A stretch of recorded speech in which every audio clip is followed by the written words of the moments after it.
Segundo livro de Samuel, capítulo de número 23, versículo de número 8, 9 e 10, para a nossa breve meditação nesta noite. Segundo livro de Samuel, capítulo de número 23, versículo de número 8, 9 e 10. Você que trouxe Bíblia, abra ela. Se você não trouxe, pegue carona com quem trouxe. Se você tem a Bíblia no celular, abra no celular. Se tem no tablet, abra no tablet. Se você não achou, vou esperar você achar. Possamos ler. Segundo livro de Samuel, capítulo de número 23, versículo de número 8, 9 e 10, esses três versículos vamos estar lendo.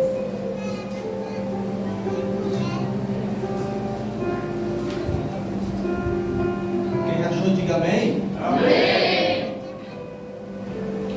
São estes os nomes dos valentes de Davi: José de Basebete, Taquemonita, era este o principal dos três. Foi ele que com a lança matou 800 de uma vez.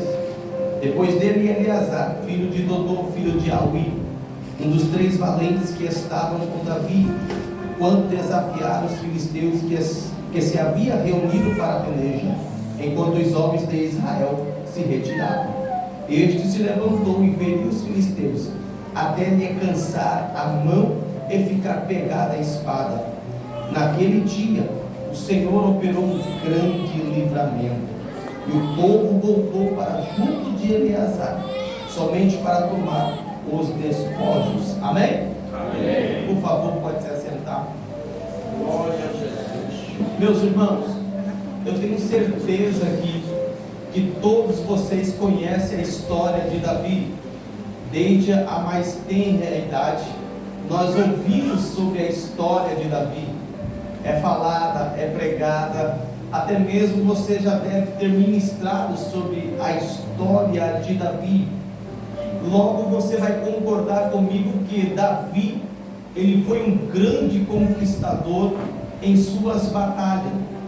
Davi foi um grande guerreiro. A vida de Davi é marcado por batalhas, é marcado por guerra, é marcado por lutas sangrentas, é marcado por conquista.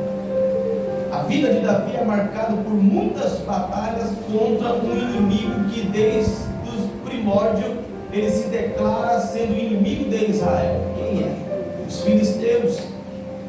Mas a Bíblia diz que Davi foi sempre um vencedor em suas batalhas.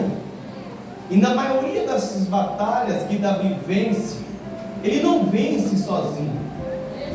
Homens que ajudam a Davi na peleja. Existem homens que estão do lado de Davi, homens este que o próprio Davi treinou, que o próprio Davi preparou, que o próprio Davi capacitou. Quando Davi estava na caverna de Adulão, estes homens se ajuntaram a Davi, homens considerados bárbaros, homens considerados desprezados da sociedade, estando às margens da sociedade, homens que não tinham nenhuma expectativa de vida, não tinha nenhum tipo de sonho, nada que quisesse realizar em suas vidas, homens excluídos de uma sociedade, desprezados da sociedade. Ninguém via nada por eles, não conseguia enxergar que eles tinham algo de potencial. Mas Davi, dentro da caverna de Adulão, consegue enxergar dentro de cada um desses homens um potencial que eles tinham. Davi vai fazer com que esse potencial fosse desenvolvido a tal ponto que estes homens se tornam os valentes de Davi. Davi viu dentro de cada um desses homens um guerreiro que havia dentro deles, alguém batalhador, alguém que está batalhando por algo, por alguma conquista. E a história diz que estes homens se tornam leais a Davi a tal ponto que eles estavam dispostos a entrar em qualquer batalha por Davi. Estes homens se tornam leais a Davi a tal ponto que eles estavam dispostos a entregar a sua própria vida por Davi. O interessante é que desses inúmeros valentes que Davi tem, que são 37, desses 37 se destacam 3 pela sua braveza, pela sua destreza, pela sua habilidade. O primeiro desse guerreiro se chama Josebe-Basebete. Esse guerreiro, armado com apenas uma lança, matou 800 dos seus inimigos. O segundo guerreiro é esse que nós iremos falar mais um pouquinho adiante, chamado Eleazar. O terceiro guerreiro é o guerreiro chamado Samar. Esse valente, em um dia ele se coloca no meio de um campo que havia plantação de lentilha, para defender esta plantação. E vale lembrar que plantação de lentilha em Israel não tinha lá o seu grande valor, mas mesmo assim ele sozinho decide permanecer naquele ambiente, enfrentar os seus inimigos e sair daquele local vitorioso, para a glória de Deus Pai. Para a glória de Deus Pai. De fato, esses homens são extraordinários, são diferenciados, são habilidosos. Quer ver um exemplo? Certo dia, Davi está no seu refúgio forte, e um grupo de filisteus estava na cidade de Belém. Davi expressou dizendo: quem me dera beber da água que está à porta de Belém, na cisterna que está à porta de Belém. E somente isso ele disse. Mas esses 3 ouviram o que Davi havia dito, e sem pensar 2 vezes, não importando que os filisteus estavam na porta de Belém, guardando aquele local para que ninguém entrasse, não interessando para eles quem estivesse ali, eles romperam o arraial dos filisteus, tiraram a água e trouxeram até Davi. No entanto, Davi não tomou aquela água, porque aquela água se tornou algo tão precioso, porque poderia ter custado a vida dos seus homens. A água se tornou tão valiosa que Davi preferiu entregar como uma oferta a Deus, como uma libação a Deus. A prioridade daquela água foi entregue para Deus. Sabe qual é a tua prioridade neste dia? Ter vindo aqui adorar a Deus na beleza da sua santidade. A tua prioridade foi fazer esta campanha de 12 dias para adorar e exaltar a Deus. Você poderia estar na sua casa, no seu conforto da sua casa. Você poderia estar em outros lugares se divertindo, talvez até mesmo reunido com amigos, mas você preferiu vir aqui. E pelo fato de você ter chego aqui nesta noite, Deus vai te abençoar de uma forma extraordinária. Se você crê nesta palavra, levanta a mão e libera aquele glória a Deus nesta noite. Aleluia, aleluia, glória a Deus, aleluia. Desses 3 que eu mencionei, quero falar sobre Eleazar. Eleazar significa aquele a quem Deus ajuda, ou aquele a quem sempre Deus ajuda. Sabe qual é o segredo de Eleazar? Não é homem quem ajuda ele, não é governante quem ajuda ele, não é exército que ajuda ele. O segredo das vitórias de Eleazar: tem um Deus que ajuda ele, tem um Deus que ajuda ele. Me permita somente que nesta noite, apenas esta noite, ainda que o seu nome seja belo, mas me permita trocar o seu nome por Eleazar, apenas que seja hoje, por Eleazar, aquele a quem sempre Deus ajuda, ou aquele a quem Deus ajuda. Sabe por que você está aqui nesta noite? Porque foi Ele que te ajudou a chegar aqui nesta noite. Sabe por que a tua casa está de pé? Porque foi Deus que ajudou que a tua casa fique de pé. Sabe por que os teus filhos estão cheios de saúde? É porque Deus ajudou a eles estar cheio de saúde. Para você ter uma ideia, para você chegar aqui, houve uma guerra no mundo espiritual de anjos e demônios lutando para que você, dos demônios não querendo que você chegasse, mas os anjos do Senhor pelejando para você chegar. Você viu livramentos que Deus te deu, mas também não viu os livramentos que Deus te deu.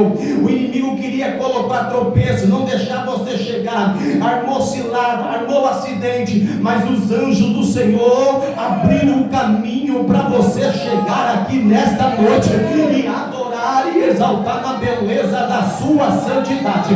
Se você crê, levanta a sua mão lá em cima e dá um brado de glória. Pensa, me ajude a pregar nesta noite, por favor. Coloque a mão no ombro de alguém e diga: você só está aqui porque foi Deus que te ajudou a chegar.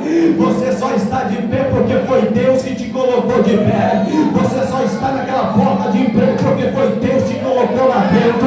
Foi Deus que te ajudou, foi Deus que te levantou, foi Deus que te sustentou. Então, se eu fosse você, eu já mandava 3 glórias para aquele que merece.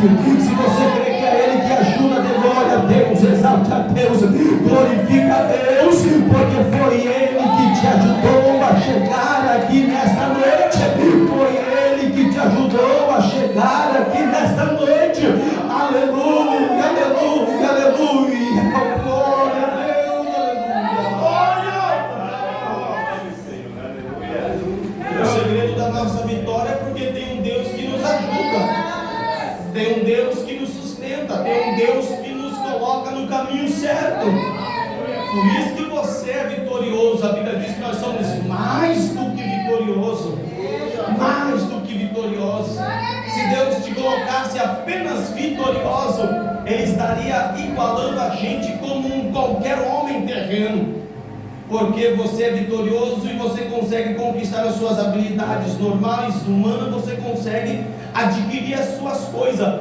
Mas mais do que vitorioso é só Deus para fazer.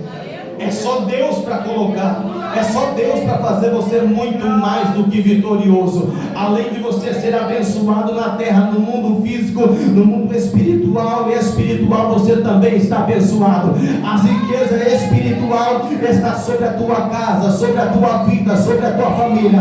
Se você crer, dá mais um glória para Deus aí nesta noite.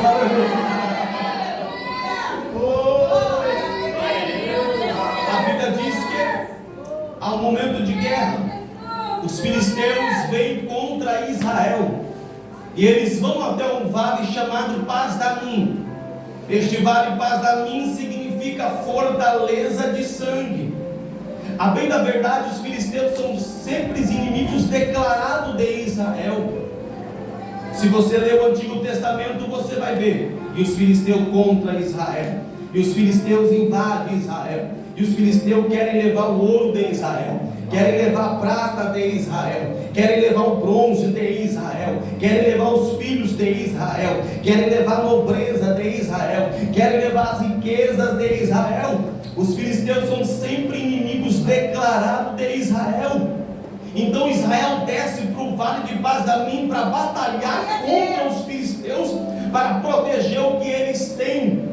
Diante de um cenário de guerra, os homens desceram para a peleja no vale de Pas-damim, e diante de um cenário de guerra, os homens começam a fugir da guerra, começam a correr da batalha, sem ao menos tentar pegar em espada para lutar, sem ao menos pegar na espada para defender, sem ao menos tentar entrar na batalha para peleja. Os homens começam a fugir e subir a montanha, e começam a correr. E eu pergunto: o que é que faz alguém fugir da batalha? E por que é que foge? O que faz alguém fugir da peleja? O que faz alguém fugir da guerra? Um dos motivos principais que eu coloco aqui nesta noite, o principal é o medo. Pastor, é pecado sentir medo? Claro que não. Todos nós sentimos medo. Porém, o que eu faço com ele é o que determina se eu sou ou não sou um covarde. Eu não posso impedir de sentir medo, mas posso evitar de ser alguém covarde. Diante da presença do medo, há duas reações pelo menos que o homem vai ter. A primeira, a atitude corajosa de conseguir superar o medo. A segunda, o comportamento covarde de não querer combater o medo. O medo faz a gente se sentir despreparado diante dos nossos oponentes, diante dos nossos adversários. O medo faz a gente enxergar os nossos oponentes mais habilidosos do que a gente. O medo faz a gente enxergar algo que não existe. Quando a aflição chega, quando a guerra chega e o medo bate na porta do seu coração, parece que neste dia a gente quer se colocar em posição de feto, porque o medo chegou e aplacou a sua ira e veio com um furor sobre nós e nós sentimos medo. O medo tira a capacidade da percepção das coisas. O medo faz a gente fechar os olhos para o que está acontecendo ao nosso redor. Mas o que é que a Bíblia me diz sobre o medo? O que é que a Bíblia me fala sobre o medo aqui nesta noite? Isaías capítulo de número 41, versículo de número 10 vai dizendo: por isso não temas, pois eu estou com você, não tenha medo, pois eu sou teu Deus. Deuteronômio capítulo de número 31, versículo de número 6 vai dizendo: sejam fortes e corajosos, não tenham medo. Joel capítulo de número 2, versículo de número 21 vai dizendo: não tenha medo, ó terra, regozije-se no Senhor e alegra-se nele. Gênesis capítulo de número 15, versículo de número 1 vai dizendo: não tenha medo, Abraão, eu sou teu escudo, grande será a tua recompensa. Ezequiel capítulo de número 2, versículo de número 6 vai dizendo: e você, filho do homem, não tenha medo dessa gente e nem de suas palavras. Talvez você ouviu alguma coisa nos noticiários por esses dias e talvez o medo se aplacou no seu coração, mas esta palavra de Ezequiel capítulo de número 2, versículo de número 6 vem a confrontar o medo desta noite. E você, ó filho do homem, não tenha medo dessa gente e nem de suas palavras. E esta palavra aqui vai para você. Segunda carta a Timóteo capítulo de número 1 e versículo de número 7 vai dizendo: Deus não nos deu um espírito de covardia, Deus nos deu um espírito de ousadia. Levanta a tua mão que eu quero profetizar nesta noite que todo medo vai cair por terra nesta noite. Medo de pregar, medo de cantar, medo de evangelizar, medo de adorar. Deixa ele dizer negócio. O inimigo, os demônios querem colocar medo na igreja, mas o dono da igreja se chama Jeová Jireh, Jeová Rafa, Jeová Shalom, é o nosso Salvador.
mão de irmão, mas hoje vai cair por terra, e Deus vai dar autoridade, você vai falar o nome do Senhor.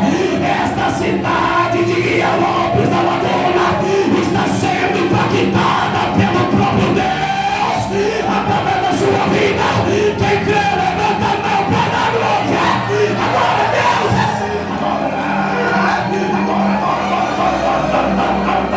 levanta a mão e recebe autoridade, levanta a mão e recebe inteligência, levanta a mão e recebe ousadia, ousadia, ousadia, ousadia.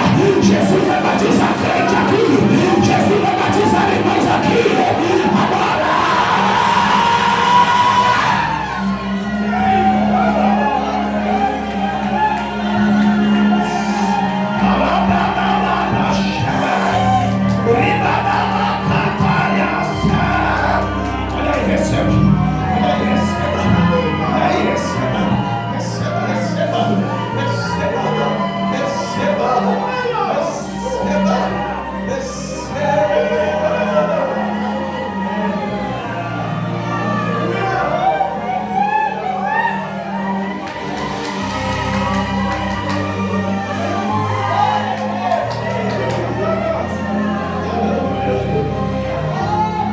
Você não é covarde.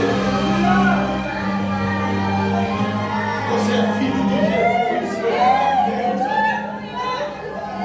Hoje, talvez o inimigo te viu você entrar aqui de cabeça baixa, pensando em muitas coisas, mas a unção que desce do céu como cachoeira diante desse culto, que desce como cachoeira e vai derramando e transbordando no meio da igreja, vai fazer você sair daqui de cabeça levantada. Alguém vai olhar para você e vai dizer: o que é que aconteceu contigo, rapaz? O que foi que aconteceu contigo, moça ou mulher? Parece que tem algo diferente na tua vida, na tua família, em você tem algo diferente. Você está mais ousada, com mais autoridade. O que foi que aconteceu? Você vai dizer: rapaz, eu participei de 12 dias de campanha lá na igreja e eu estou cheio até tutano, revestido da glória. E quando Deus te revestir, te dá autoridade, através da sua vida as enfermidades serão curadas, paralíticos saltarão da cadeira, surdo vão ouvir, mudo vão falar, cego vai enxergar através da sua vida. Se você quer, levanta a mão, libera aquele glória.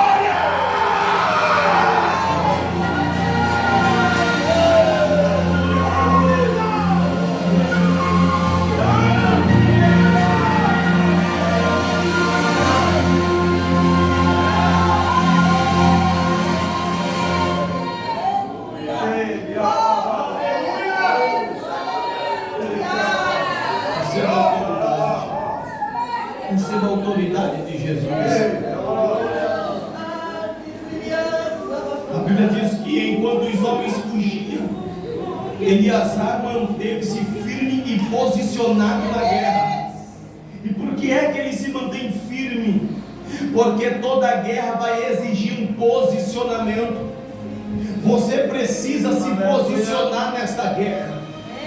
Você precisa se posicionar nesta batalha. Olha para cá, fugir não vai adiantar. Encare os seus problemas face a face. Fugir dos seus problemas não vai adiantar nada. Encare-os face a face. Sabia que a guerra é decidida mesmo antes de você entrar nela? Nós não vencemos uma guerra murmurando. Nós não vencemos uma guerra reclamando. Nós não vencemos uma guerra se vitimizando, dizendo: ei, tadinho de mim, Jesus, tadinho de mim, eu sou pequenininho, ninguém me enxerga. Não, pare de se vitimizar. Você é alguém. Você tem a Trindade morando aí dentro. Dentro de você tem Deus Pai, Deus Filho e Deus Espírito Santo. Pare de se vitimizar. Você precisa se posicionar dentro desta batalha.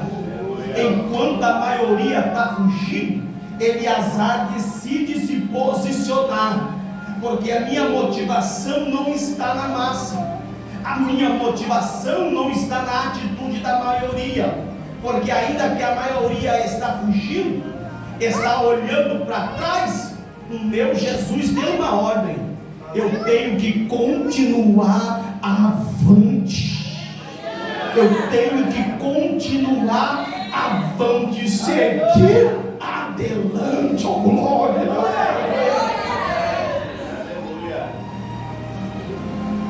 O que faz Eliezer ficar firme na peleja? É a motivação correta. Qual é a motivação correta? Defender aquilo que é meu por direito. Quando eu olho na Bíblia, eu vejo o homem se movendo pela motivação certa. Qual era a motivação correta de Nabote? A minha herança ninguém vai tomar. Eu não dou, não entrego, não vendo e nem empresto. O que é meu e o que é teu.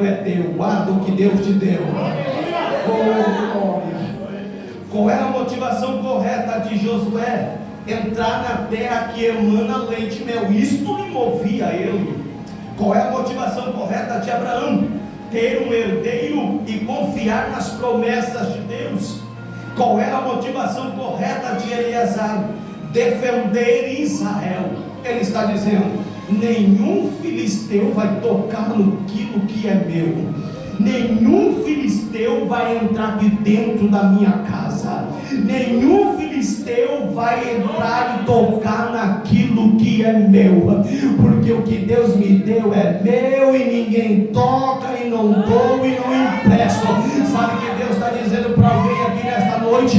Defenda a tua casa, defenda a tua família, defenda a tua igreja. Vou repetir: defenda a tua casa, defenda a tua família, defenda a tua igreja nesta noite.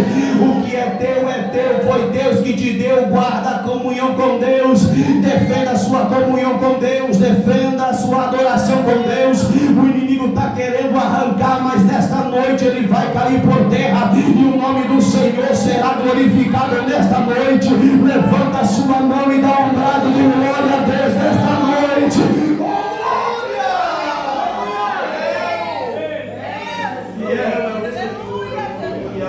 Defenda o que é seu. Defenda a sua casa. Defenda a sua família. Por que é que os israelitas estão fugindo? Porque os seus olhos estão nos seus inimigos.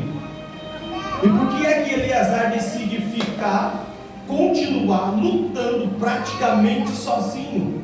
Porque os olhos de Eliezer não estão postos nos seus inimigos. Os olhos de Eliezer está posto no Deus de Abraão. Aleluia. As características de Eliezer é a mesma de Davi. Glória. Da mesma forma que Davi enfrentava os seus problemas olhando para Deus, Eliezer está dentro da guerra, dentro da peleja, posicionado, olhando para Deus. Aleluia. Em 1 Samuel 17 vai dizer que havia um gigante confrontando Israel. E você vai ver Davi dizendo: quem é este incircunciso que afronta o povo, o exército do Deus vivo? Agora olha para cá e mostra aqui aonde é que Davi chama Golias de gigante. Quem chama Golias de gigante é a narrativa. A narrativa vai falando e ela fala que era um gigante.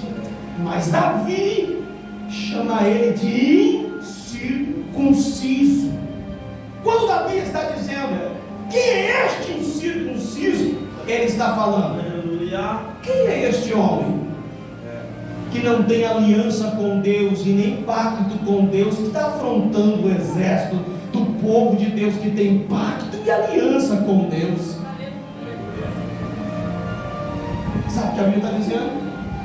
Quem é este inimigo que está te afrontando, que não tem pacto com Deus e nem aliança com Deus, que está afrontando você, que tem pacto e aliança com Deus? Olha o que a Bíblia diz: que o inimigo, se ele vem te afrontando por um caminho, ele vai ter que voltar de ré por 7 caminhos. Se Satanás levantou te afrontando, se o inimigo se levantou afrontando a sua casa, afrontando a sua família, afrontando você, nesta noite ele vai ter que bater em retirada e voltar de ré por 7 caminhos, porque quem comanda a tua jornada, quem comanda a tua casa, quem comanda a tua família, quem comanda você é Deus grande, maravilhoso. O inimigo vai ter que voltar de ré. Se você crê, levanta a sua mão e dá aquele glória a Deus nesta noite. Glória a Ele nesta noite. Eliezer está posicionado na guerra, está lutando na guerra, está olhando para Deus e não olhando para o tamanho dos seus problemas, mas olhando para Deus que é maior, posicionado. Muitos fugiram, mas Eliezer está posicionado. Lembra lá de Números capítulo 13? Moisés havia mandado 12 espias para olhar a terra, e eles ficaram olhando a terra por 40 dias. No final, eles voltaram e disseram: Moisés, reúne a igreja, reúne os irmãos, e nós temos o relatório da nossa viagem. Reuniu a igreja, a congregação, e os 10 homens se levantaram dizendo: Moisés, a terra é boa. Moisés, a gente trouxe uva que precisava de 2 carregados, a gente trouxe romã, a gente trouxe figo, a terra emana leite e mel, a terra é boa, porém ela é fortificada, impossível de entrar, e ainda, Moisés, tem gigante lá dentro, e não dá para entrar. Diante deles, dos seus olhos, nós parecíamos como gafanhotos. Não tem como entrar, Moisés, é impenetrável. E aquelas palavras começaram a cair no coração do povo, e o coração do povo começou a se derreter, e o povo começou a chorar, e o povo começou a dizer: vamos voltar para trás então. Para que Deus trouxe a gente para cá se a gente não pode entrar na terra? Por que é que Ele colocou a gente aqui se a gente não pode entrar na terra que é impenetrável? Só tem gigante lá dentro, quer matar a gente lá dentro. Por que é que Ele trouxe a gente para cá? E o povo começou a desmorecer, não acreditar nas promessas de Deus, não querer acreditar naquilo que Deus havia falado desde o início. Estavam agora desacreditados no que Deus havia falado. Quando o povo estava desmorecido, com o coração derretendo e com as lágrimas saindo pelos olhos, Caleb se levantou e deu um brado e disse: pera lá! Pera lá! Deixa eu fazer uma pergunta para vocês. Quem é que prometeu que aquela terra é nossa? Responde! E o povo: foi Deus! Então, se tem gigante, é problema deles. Se é impenetrável, é problema deles. Porque quem prometeu foi Deus, e Ele é maior. Levanta a tua mão que eu quero profetizar nessa noite. Se Deus prometeu que vai salvar a tua casa, fica tranquilo, Deus vai salvar a tua família. Se Deus prometeu que vai te usar neste ano de 2023, fica tranquilo, Deus vai te usar neste ano de 2023. Se Deus prometeu, pode descansar, meu irmão. Se Deus prometeu que você vai entrar naquela porta de emprego, fica tranquilo, porque você vai entrar naquela porta de emprego, porque quem prometeu é Deus. E a Bíblia diz que Ele chama cada estrela pelo seu nome, e todas elas se apresentam diante dele. Ele pega o oceano e coloca na palma da sua mão. Quem prometeu, acalma a tempestade que está terrível. Quem prometeu, caminha sobre as águas nesta noite. Quem prometeu, chama Lázaro que está 4 dias morto, dizendo: Lázaro, vem para fora, porque quem está chamando é o autor da vida. Quem prometeu é aquele que o profeta Isaías profetizou, dizendo: Ele é maravilhoso, conselheiro, Deus forte, Pai da eternidade, príncipe da paz. Quem prometeu está aqui nesta noite para pegar na tua mão, para te colocar de pé, para te dizer mais uma vez:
Deus que prometeu.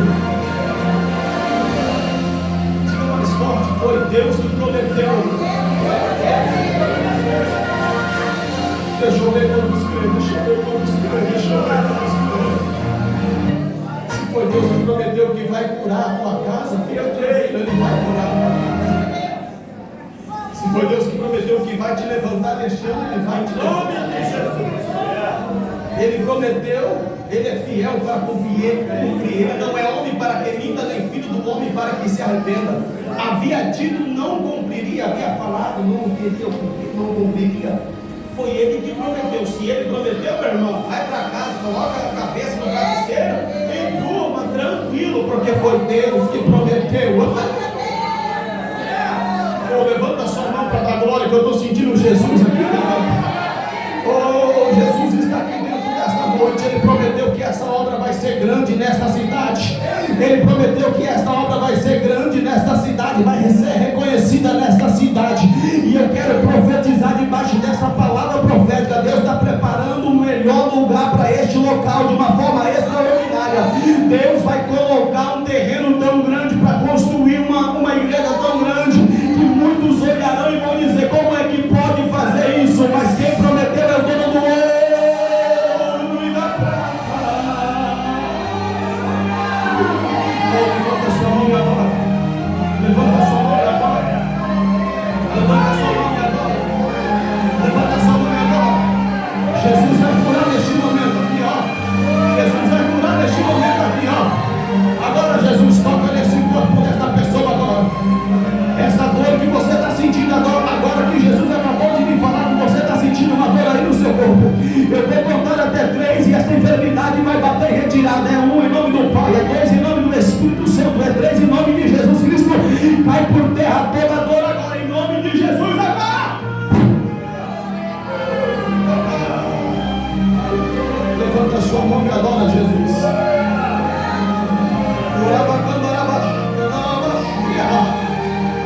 Aleluia.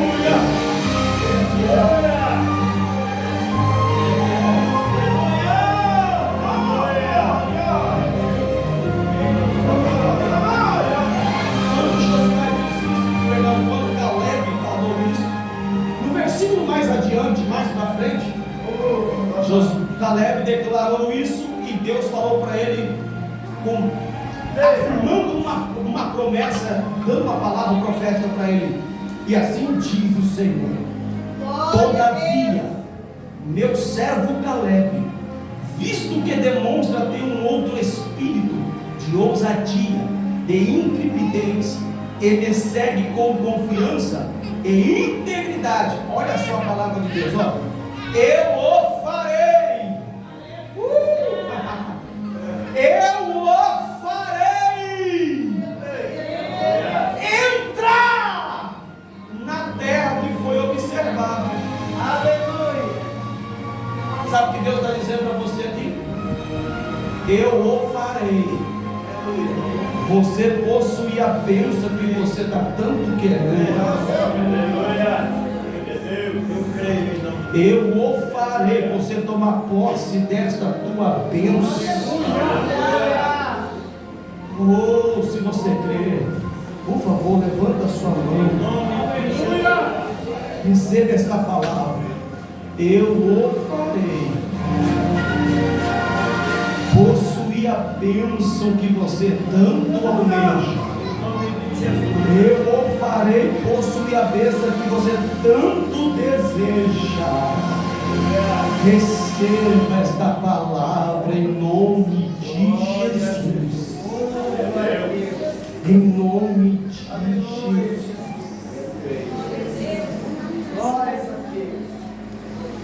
Eleazar está posicionado, está pelejando, está na guerra, está lutando, e todo mundo fugiu. Eleazar ficou só, mas ele pegou a sua espada e começou a lutar, Alex.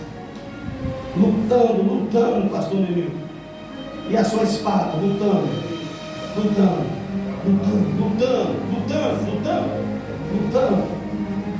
Glória a Deus. E chegou um momento que ele se cansou de tanto lutar, a sua mão se cansou.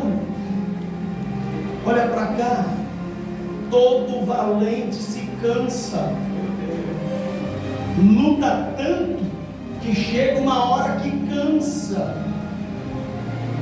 Quando você vê alguém que está sorrindo, está alegre, mas você não sabe a batalha que aquela pessoa está travando, que está passando, está lutando.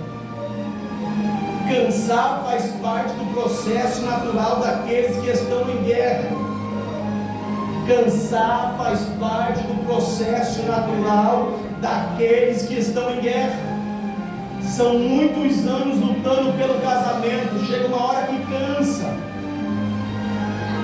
Você luta tanto, chega uma hora que cansa. Muitos anos lutando para que seu filho saia dos vícios, chega uma hora que cansa. Você está lutando,